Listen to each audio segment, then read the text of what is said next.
कमलाबाई नाम की एक औरत गरीब तबके से थी, जिसका पति ज्यादा नशाबाजी करने से चल बसा था। ऐसे में उसकी 5 बेटियों की जिम्मेदारी उसके ऊपर आ जाती है।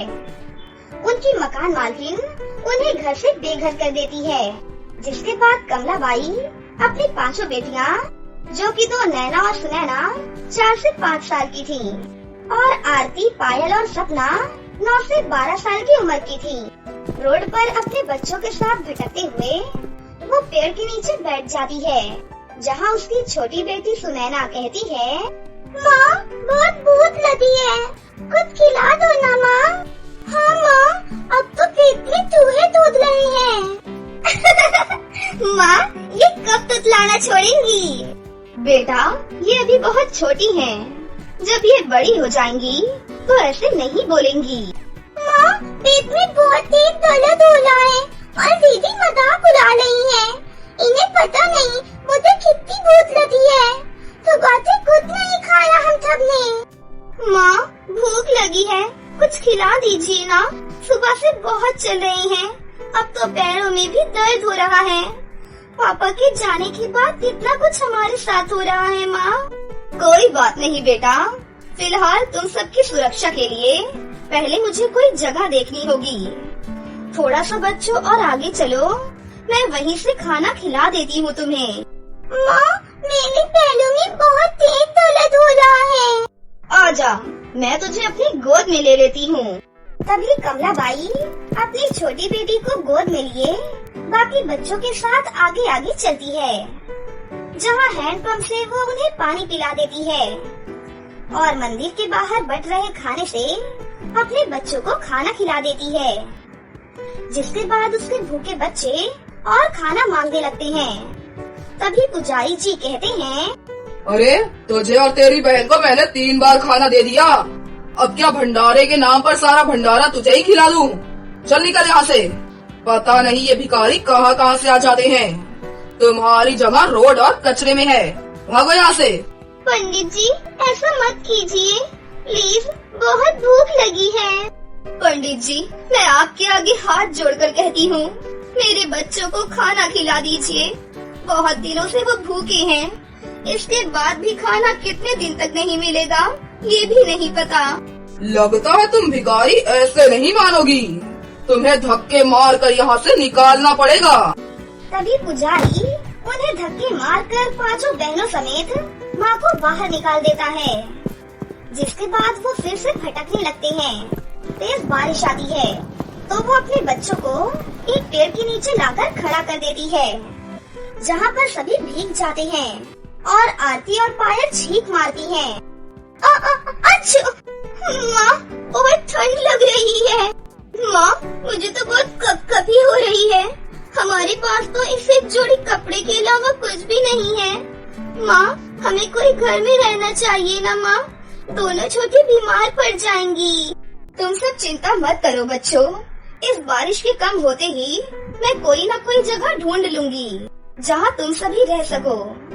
अरे नैना को तो बहुत तेज बुखार आ गया। हे भगवान, हम गरीबों पर ये कैसा दुखों का भवंडर छाया हुआ है। मेरे बच्चे ऐसे समय में ठंड से कांप रहे हैं और कोई घर भी नहीं है, बच्चों को भी बुखार आ गया, कोई सहारा दीजिए ऊपर वाले। तभी सामने जाती हुई एक साइकिल से एक बड़ी सी थैली गिर जाती है, जिसे उठाकर कमला अपने बच्चों को ढककर जैसे तैसे एक पार्क में ले जाती है, जहाँ उसे बड़े बड़े पाइप मिलते हैं और उस पाइप में ही वो माँ बेटियाँ बैठ जाती हैं। बच्चों, आज से यही हमारा घर है, हम यहीं रहेंगे। बारिश कम हो जाएगी तो आग जला दूंगी। बारिश बंद होते ही कमला रूखा सूखा कचरा कहीं से उठाकर जैसे ही जलाने जाती है तो एक कचरे वाला कहता है, अरे बहन, ये क्या कर रही हो तुम?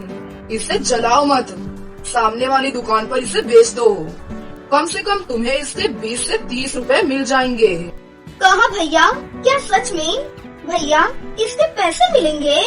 अरे हाँ, कचरा ढूंढकर वहाँ जमा कर दिया करो, अरे उसके पैसे मिलते हैं। भैया, आपका बहुत बहुत शुक्रिया बताने के लिए। तभी कमला वो कचरा लेकर कचरे वाले को बेच देती है, जिससे उसे 30 रुपए मिलते हैं और उन पैसों से वो सस्ते ढाबे से खाना लाकर थोड़ा थोड़ा अपने बच्चों को खिला देती है और मन ही मन कहती है, क्यों ना मैं कचरा ढूंढना शुरू कर दूं, जिससे मैं अपने बच्चों का पेट पाल सकती हूँ और नैना के लिए दवाई ले आऊंगी। बच्चों, मैं अभी आती हूँ। आप कहाँ जा रही हो? अभी तो आई हो ना आप माँ। कचरा ढूंढूंगी बेटा, जिससे तुम्हारा पेट पाल सकूं। तो आप अकेली क्यों जा रही हो? हम भी आपकी मदद करवाते हैं। ठीक है, तुम और पायल मेरे साथ चलो। सपना बेटा, तुम इन दोनों का ख्याल रखना। तुम बड़ी हो ना, मैं जल्दी आ जाऊंगी, कहीं जाना मत। तभी कमला अपने बच्चों को समझा देती है और दोनों अपनी माँ के साथ कूड़ा कचरा बीनने लगती हैं, जिनके बदले में कचरे वाला उन्हें कुछ पैसे देता है और इस तरह वो कचरा ढूंढ ढूंढ कर अपना जीवन गुजर बसर करने लगती हैं। एक दिन कमला को कूड़ा बीनते हुए सोने के कंगन मिलते हैं, जिसका मालिक ना मिलने पर वो एक किराए का घर लेकर अपने बच्चों के साथ वहाँ रहती है, चूल्हे पर खाना बनाती है और कचरा ढूंढ ढूंढ कर घर का खर्चा चलाती है। इस तरह 15 साल बीत जाती हैं। 5 बेटियां बड़ी हो जाती हैं। वो भी अपनी माँ के साथ कूड़ा कचरा बीनती हैं, साथ ही पढ़ाई भी किया करती थीं। और थोड़ा बहुत उसने अपनी बेटियों के लिए दहेज भी इकट्ठा कर लिया था। पढ़ाई अच्छे से करने से 5 बेटियों की छोटी मोटी जगह पर नौकरी लग जाती है, जिससे कमलाबाई का बोझ कम हो जाता है। तभी एक दिन अपनी बेटियों से वो कहती है, बेटा, तुम कितना काम करोगी? तुम 5 अब बड़ी हो चुकी हो। मैं रहूं या ना रहूं, कुछ कह नहीं सकते।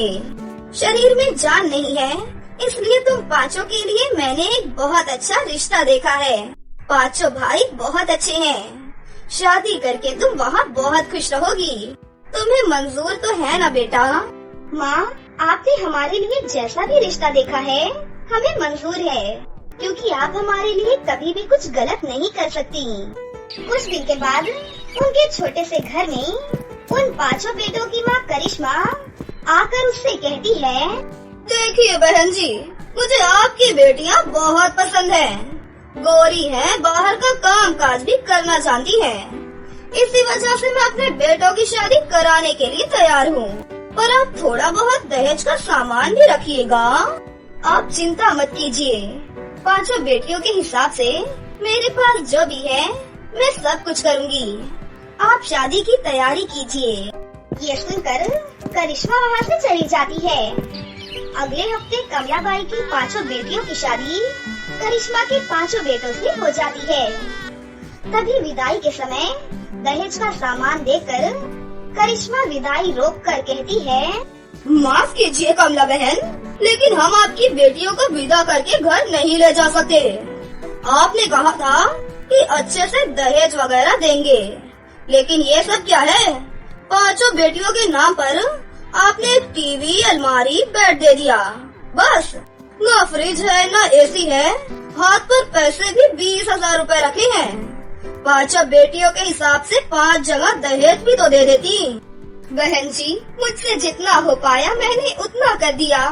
बहुत संघर्ष करके ये सब जमा किया है मैंने अपनी बेटियों के लिए। मुझे लगा था आप खुले विचारों की हैं, तो दहेज की मांग नहीं करेंगी और इतने से बात बन जाएगी। मैं आपके आगे हाथ जोड़ रही हूँ, मेरी बेटियों की डोली मत रोकिए। नहीं, आपको दहेज जुटाना ही होगा। तभी लोगों के सामने कमलाबाई भीख मांगने के लिए मजबूर हो जाती है, कभी किसी सब्जी वाले से तो किसी दूध वाले से, मगर कोई भी उसे पैसे नहीं देता है। ये देखकर 5 बेटियों की आंखों में आंसू आ जाते हैं और वो कहती हैं, माँ जी, हमारी माँ ने बड़ी मुश्किल से हमें पाल पोस कर बड़ा किया है और अपने पैरों पर खड़ा किया है, और आप किस जमाने में जी रही हैं? दहेज लेना और देना दोनों ही गलत है। वो सब मैं नहीं जानती। माँ जी, आप ये तो जान ही लीजिए कि हमारी माँ ने कैसे हमारा पालन पोषण किया है।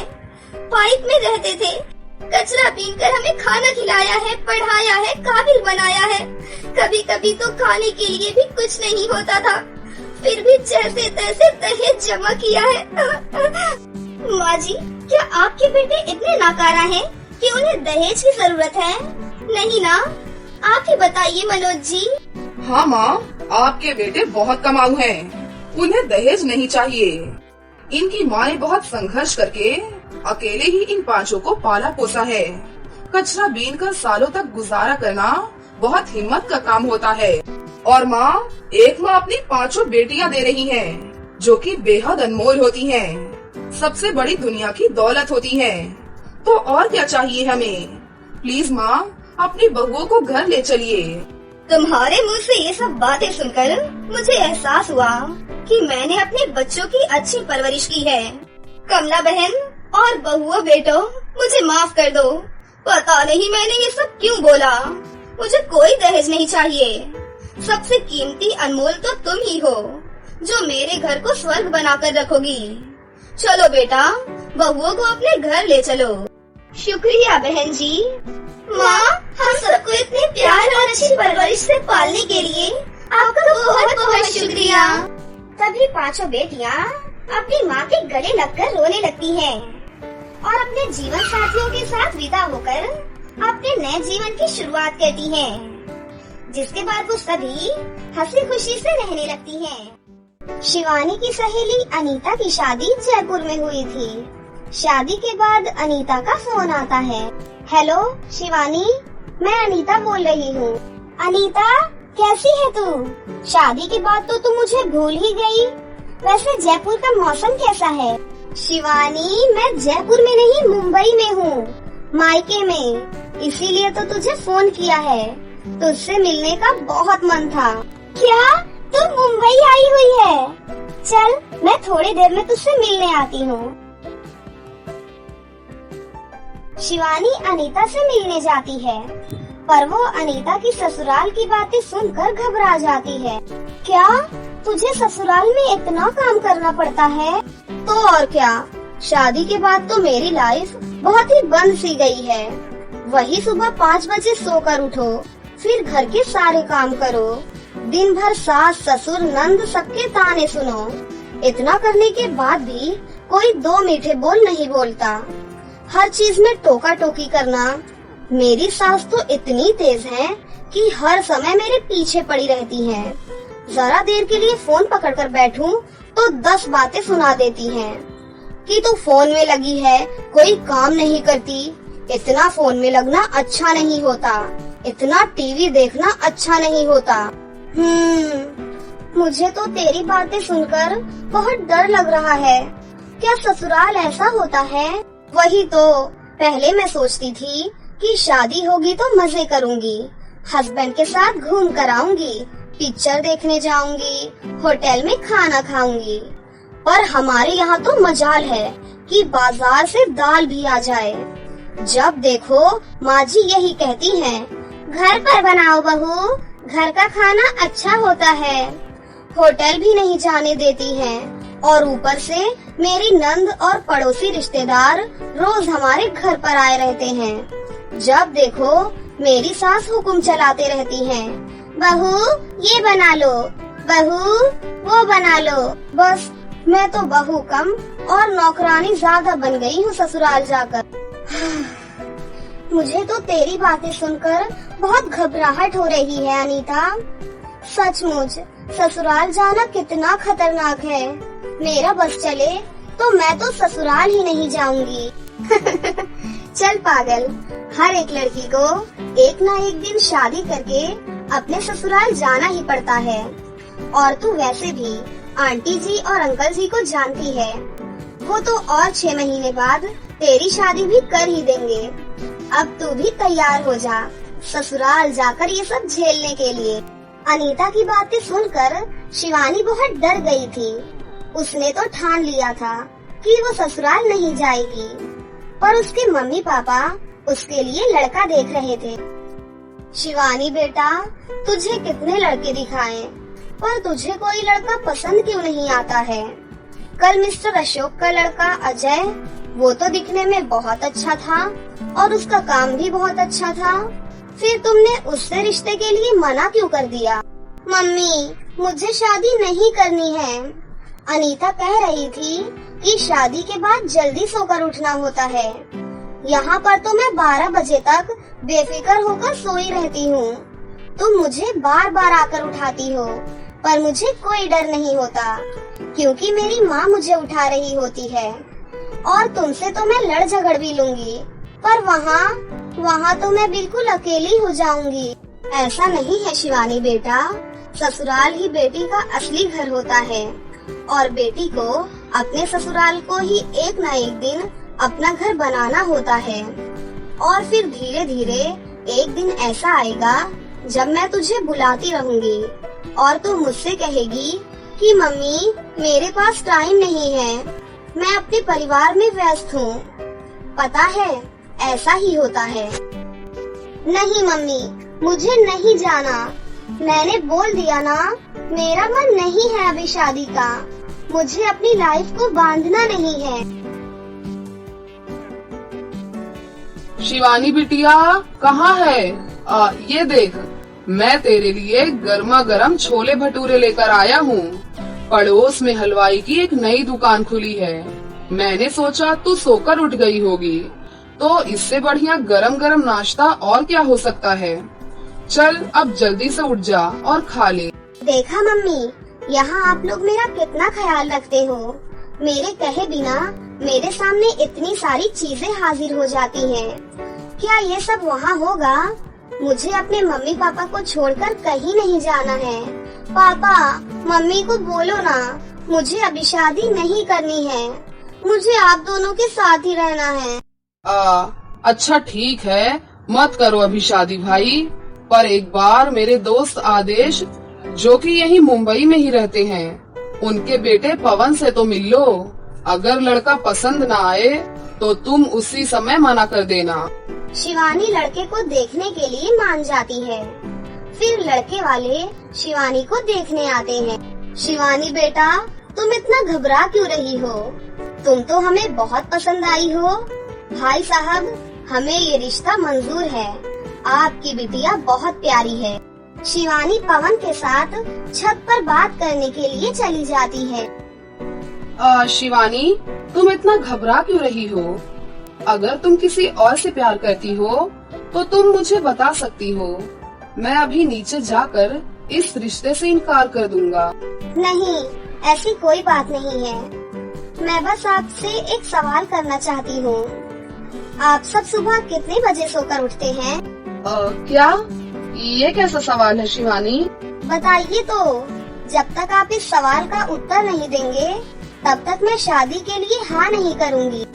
मम्मी पापा को सुबह जल्दी उठने की आदत है, पर मैं वही 8 बजे तक सोकर उठता हूँ। अभी शिवानी पवन के साथ बात कर ही रही थी कि तभी उसकी माँ उसे बुलाने आ जाती है। शिवानी बेटा, तुम्हारे पापा तुम्हें नीचे बुला रहे हैं। शिवानी की बात अधूरी रह जाती है। शिवानी के पास ऐसा कोई कारण नहीं था जिससे कि वो इस शादी के लिए मना कर सके। लड़का भी अच्छा था और सुहानी अपने पापा के दोस्त के घर ही शादी करके जा रही थी, तो उसके माता पिता को भी परिवार को लेकर कोई चिंता नहीं थी। सब कुछ अच्छे से निपट गया और शिवानी की शादी पवन के साथ तय हो जाती है। शादी में अनीता भी पहुंचती है। देखा, बड़ा कहती थी ससुराल नहीं जाएगी, अब तू भी फंसी गई ना अपने ससुराल वालों के चंगुल में। अब देखना, तेरी रात की नींद और दिन का चैन उड़ गया समझ। अनीता, मैं पहले से ही बहुत डरी हुई हूँ।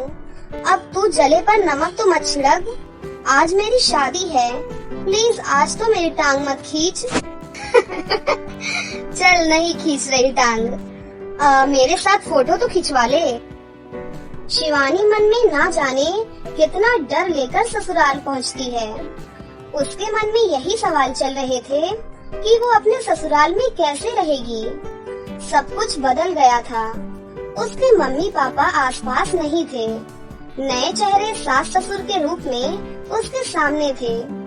अगली सुबह जब शिवानी गहरी नींद में थी, एक मीठी सी आवाज उसके कानों में पड़ती है। और शिवानी अचानक से उठ बैठती है। सॉरी मम्मी जी, अभी 5 ही बजे हैं। मुझे पता था मुझे 5 बजे उठना है। शादी के बाद ससुराल में सुबह 5 ही बजे सोकर उठते हैं, ये मुझे पता था। अच्छा हुआ मैं अलार्म लगाकर सोई थी। अरे बेटा, तुम इतना घबरा क्यों रही हो? मैं तो तुम्हारे लिए गरम गरम चाय लाई थी। पर तुम ये क्या बोल रही हो बेटा? 5 नहीं 10 बज रहे हैं। मैंने सोचा तुम शादी की थकान से नींद में हो, इसलिए मैं तुम्हारे लिए चाय खुद ही ले आई। 10 बज रहे हैं, पर मम्मी जी ने मुझे उठाया नहीं। पर अनीता तो कह रही थी कि उसकी सास ने अगले ही दिन उसे सुबह जल्दी उठा दिया था। ये सब उल्टा क्यों हो रहा है? शिवानी नहा धोकर तैयार होकर रसोई में जाती है।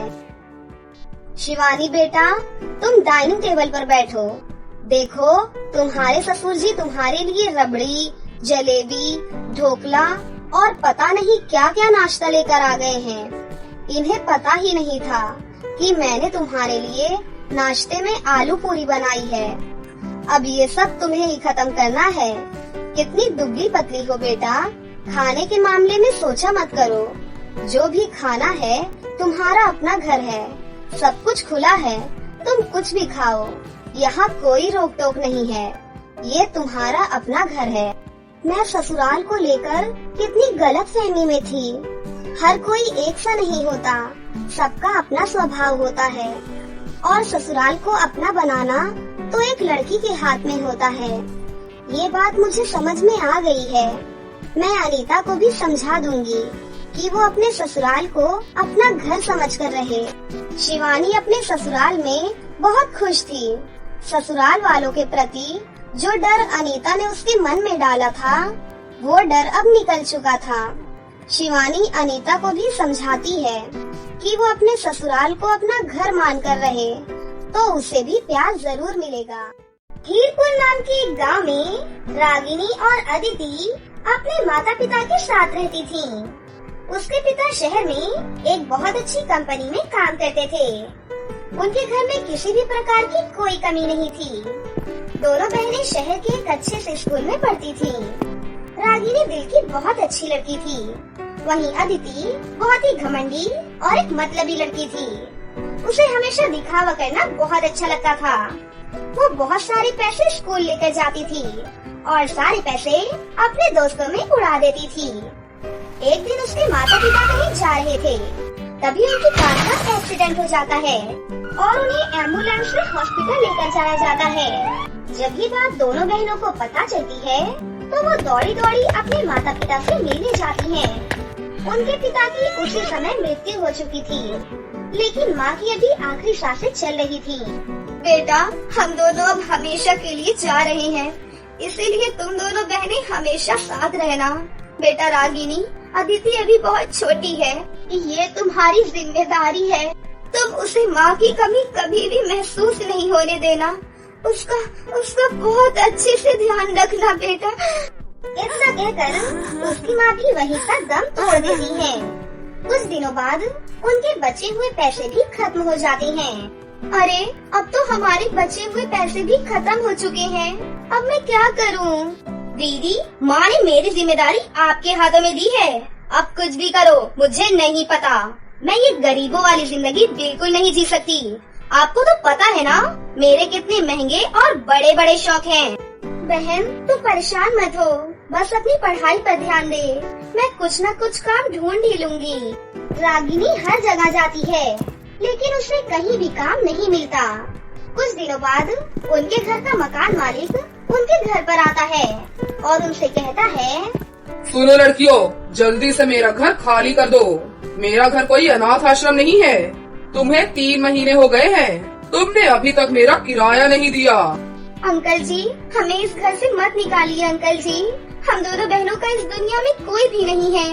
मैं आपके सारे पैसे चुका दूंगी अंकल जी। अपनी बकवास बंद कर। तुम दोनों जल्दी से ये घर खाली कर दो बस, नहीं तो धक्के मार कर घर से बाहर कर दूंगा। दोनों बहनें रोते रोते अपने गांव चली जाती हैं और अपने पुराने घर में रहने लग जाती हैं। रागिनी एक अच्छे स्कूल में अपनी बहन अदिति का एडमिशन करवा देती है। और खुद स्कूल नहीं जाती। रागिनी को अपने गांव में नौकरानी का काम मिल जाता है। साथ ही साथ रागिनी सिलाई का भी काम करती थी। वहीं उसकी बहन अदिति अभी भी बिल्कुल पहले जैसी ही थी। अरे तुम सबको पता है, पहले मैं शहर के एक बड़े स्कूल में पढ़ती थी, लेकिन मुझे गांव बहुत पसंद है। शहर में इतना ज्यादा पॉल्यूशन है, इसीलिए मैंने अपने पापा को कहा कि मुझे गांव लेकर चले, इसीलिए मैं गांव आ गई। अरे वाह, फिर तुम तो बहुत अमीर हो अदिति। इस गांव में सबसे अमीर शायद तुम ही हो। और नहीं तो क्या, सबसे अमीर यहाँ मैं ही हूँ। अदिति के नए नए खर्चे अब बढ़ते ही जा रहे थे। वो हमेशा ब्रांडेड कपड़े पहनती थी और दोस्तों के साथ घूमती रहती थी। एक दिन अदिति स्कूटी से अपने स्कूल जा रही थी, तभी उसकी बहन रागिनी उससे कहती है, अरे गुड़िया, मुझे अपने स्कूल के पास छोड़ देना। स्कूल से बाजार बस थोड़ी ही दूर है, मुझे कुछ कपड़े लेने हैं। ओहो दीदी, आपके अंदर से कितनी गंदी बदबू आती है, छी। लेकिन चलो कोई नहीं, लेकिन थोड़ा सा हट के बैठना। चलो। दोनों बहनें स्कूटी पर बैठकर चल देती हैं। स्कूल आने पर रागिनी और अदिति स्कूटी से नीचे उतरती हैं। तभी अदिति की सहेलियां उसे देख लेती हैं और उससे पूछने लगती हैं, अरे अदिति, ये स्कूटी पर तुम्हारे साथ कौन है? अरे ये मेरी काम वाली बाई है, इसकी ना थोड़ी तबीयत खराब है आज, इसलिए मैंने यहाँ उतार दिया इसे। वाह अदिति, तुम कितनी अच्छी लड़की हो। तुम अपने साथ साथ अपने नौकरों का भी कितना ख्याल रखती हो। गुस्से में रागिनी वहाँ से चली जाती है। स्कूल के बाद जब अदिति घर आती है, अदिति तुम्हें शर्म नहीं आती? अपनी बड़ी बहन को नौकर बोलती हो तुम? ओहो, इसमें शर्म की क्या बात है दीदी? अरे आप नौकर ही तो हो, नौकर को नौकर नहीं बोलूं तो और क्या बोलूं? गुड़िया, मैं तेरे ऊपर कितना खर्चा करती हूँ, तेरी हर जरूरत को पूरा करने की पूरी कोशिश करती हूँ, और तू मेरे साथ इस तरह व्यवहार करती है। हाँ तो कोई एहसान नहीं कर रही हो आप, समझी? ये आपकी जिम्मेदारी है।